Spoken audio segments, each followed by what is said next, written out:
अस्सलाम वालेकुम everyone, welcome to my channel.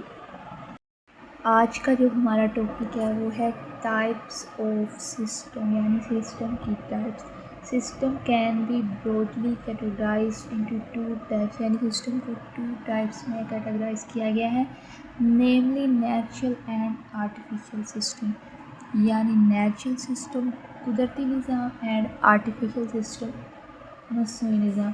Understanding the differences and similarities between these types, यानी इनके दरमियान जो डिफरेंस है या जो इनके दरमियान सेम चीज़ें हैं, help us apply system theory across various field में जो सिस्टम की थ्योरी है उसे अप्लाई करने में हमें मदद मिलती है। Natural system are naturally build, जो नेचुरल सिस्टम होते हैं वो नेचुरली बिल्ड होते हैं, यानी वो कुदरत में खुद बनते हैं, उन्हें इंसान नहीं बना सकते।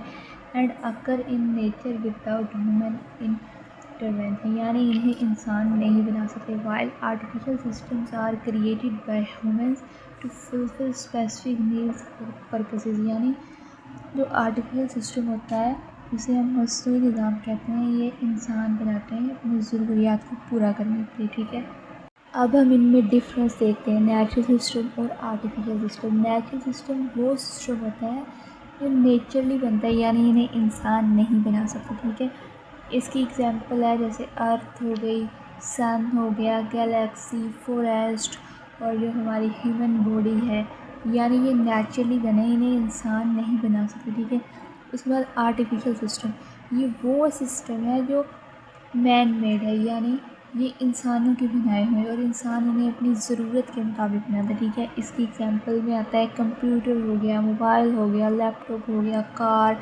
टेलीविज़न, सेक्रेटरी और भी काफ़ी चीज़ें हो जाती। ठीक है, यानी कि नेचुरल सिस्टम वो है जो कुदरत में मौजूद होते हैं और इंसान उन्हें नहीं बना सकते। ठीक है, ये तमाम जो नेचुरल सिस्टम होते हैं ये नेचर के लॉज के मुताबिक काम करते हैं। ये बहुत छोटे भी हो सकते हैं और बहुत बड़े भी हो सकते हैं। बहुत छोटे कैसे हो सकते हैं, ये एटम या सेल जिसे कहते हैं। ठीक है, और ये बहुत बड़े हो सकते हैं जैसे फॉरेस्ट हो गया, ओशन हो गया, यूनिवर्स को देख लें। ठीक है, इसके बाद हमारे पास आता है फिज़िकल सिस्टम्स। ठीक है, physical systems are composed of physical components and govern by the law of physics, यानी ये वो सिस्टम है जो तबई चीज़ों के कवानीन से मिलकर बनते हैं और इनमें ये शामिल भी होता है। ठीक है, they include things ranging from subatomic particles atom to planet, star, galaxies and cosmos, यानी इनमें बहुत छोटे जो ज़रात होते हैं जैसे एटम हो गया, पार्टिकल्स हो गए,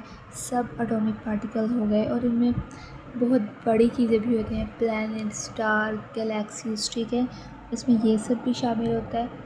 उसके बाद हम देखते हैं physical system like any kind of matter emerge from the interaction of electron, proton, neutron and सब एटॉमिक पार्टिकल, यानी ये जो फिज़िकल सिस्टम होता है ये दूसरे मैटर की तरह इलेक्ट्रॉन्स, प्रोटॉन, न्यूट्रॉन और सब एटॉमिक पार्टिकल से मिलकर बनता है by electric and atomic forces, यानी इन पर बरक़ी क़ुव्वतें और एटमी क़ुव्वतें असरअंदाज होती हैं। ठीक है, हमारे पास इसकी एग्जांपल दी गई है हाइड्रोजन गैस की, यानी ये उस वक्त बनती है जब इलेक्ट्रॉन, प्रोटॉन और न्यूट्रॉन कंबाइन होते हैं और जो फिज़िक्स और नेचर फोर्सेस हैं इनके लॉ है, इस पर इनके रूल है, इसको फॉलो करते हैं, तब हमारे पास आके हाइड्रोजन गैस बनती है।